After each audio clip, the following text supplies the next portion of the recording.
Dahil wala pa akong pambili ng medyo mamahalan, nagsisimula pa lang tayo, B. Okay na to kung nagsisimula ka pa lang. Ito nga yung laman niya. Isang receiver. Yun, ini-insert siya dito sa phone. Naka-insert na kasi siya sa phone ko. Dahil nga, ginagamit ko na siya, guys. Ito siya. Yung receiver. And then, dalawang microphone. Ito yung isa. So, pwede nga to kapag dalawa kayo, kapag nag-i-interview ka. Sige, sa kayo nung ini-interview mo. And then, isang cable.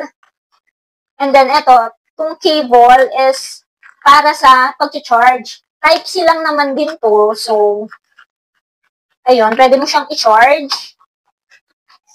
And then, guys, ang kagandahan nga nito is, meron na rin nga siyang noise cancellation. Kanina nga is, nagwang-wang, nag-curfew na nga dito sa amin. Ang nakakatuwa is, hindi nga narinig yung curfew because of this microphone. Ang kagandahan nga nito, hanggang 20 meters, maririnig ka pa rin. So, itry natin, guys.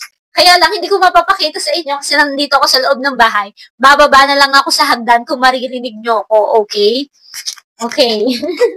Bababa ako, guys, dito sa kwarto. Then, bababa ako, pupunta ako sa may hagdan. Bibilangin ko yung step.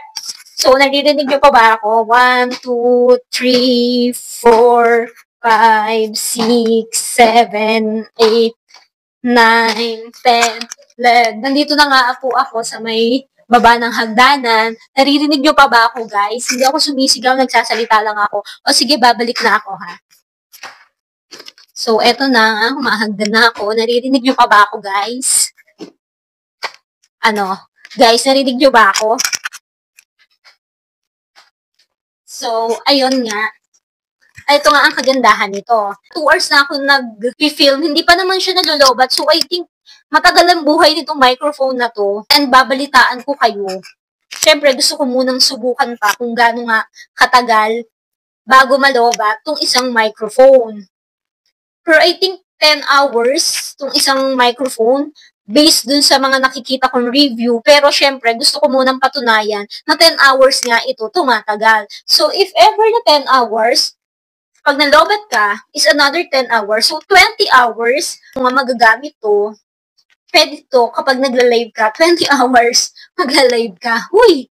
So, ayun nga, kung wala ka pang pambiling ng mahalin microphone, ox na to, 180 pesos, sale to nang binili ko. But I think, mura lang to, nasa 200 plus lang kapag hindi sale.